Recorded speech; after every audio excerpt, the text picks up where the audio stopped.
గోదావరి ఒడ్డున కోరి కోరి వెలిసే క్షేత్రాలు. సుందిళ్ళ అని ఒక క్షేత్రం ఉంది గోదావరి ఒడ్డున.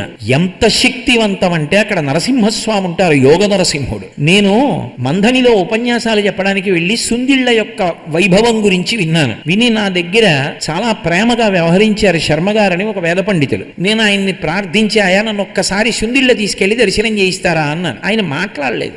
ఏమి ఈయనకేవో కార్యక్రమాలు ఉన్నాయి, ఇలా ఉంది, పాపం తీసుకెళ్ళడానికి ఏదో ఇబ్బందిలా ఉందనుకుని ఊరుకున్నాను. మళ్ళీ ఇంకొక పర్యాయం నాతో వచ్చినటువంటి వాళ్ళ ద్వారా మాట వెళ్ళింది. వెడితే ఆయన నా దగ్గరికి వచ్చి ఓ మాట అన్నారు. అయ్యా ఏం అనుకోకండి, నేను మిమ్మల్ని సుందిళ్ళ తీసుకెళ్తాను అనకపోవడానికి ఒక కారణం ఉంది.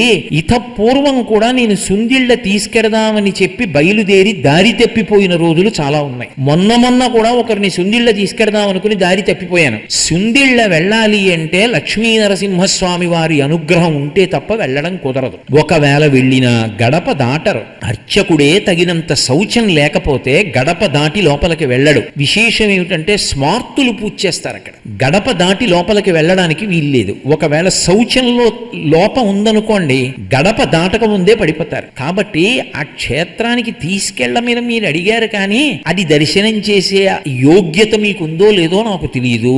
తీరా తీసుకెళ్ళడానికి బయలుదేరిన తర్వాత మీరు 9ంటికి దర్శనం, 10ంటికి తిరిగి వచ్చి 11ంటికి ఉపన్యాసం అంటే మనం తిరిగి వస్తామో లేదో తెలియదు దారి తప్పిపోయి. అందుకని నేను మీకు మాట ఇవ్వలేదన్నాడు. సరే, నేను ఉపన్యాసాలు ఏమీ పెట్టుకోకుండా ఓ రోజు తెల్లవార కట్ట బయలుదేరదాం, ఓవేళ దారి తప్పిపోతే వచ్చేస్తాంగా, ఏ 10ంటికో 11ంటికో. అంత దారి తప్పిపోవడం ఏమిటండి అని అడిగాను. నిర్మానుష్యం, మీకు దారి తప్పే మనిషి ఉండడం అన్నాడు. నరసింహస్వామి వారి అనుగ్రహం, ఏమీ దారి తప్పిపోకుండా క్షేత్రానికి వెళ్ళిపోయి గడప దాటి లోపలికి వెళ్ళి స్వామిని సేవించుకుని దర్శనం చేసుకుని బయటికి వస్తుంటే అక్కడ అర్చక స్వామి నాతో ఓ మాట చెప్పారు. అయ్యా, మొన్ననే ఓ కుటుంబం వచ్చిందండి దర్శనానికి.